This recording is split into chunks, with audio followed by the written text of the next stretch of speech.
Good morning, guys. Excuse me. I know I told you I was going to put a radiator support on this Subaru Impreza. So this has now been welded onto the car. Make sure you always spray weld through, otherwise you will get rust later on.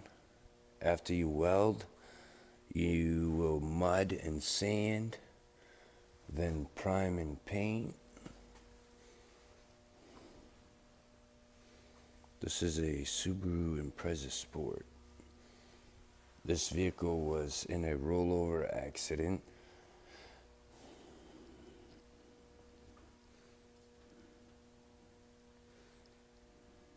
And later, I'm going to show you guys how to remove a radiator from a Jeep Grand Cherokee.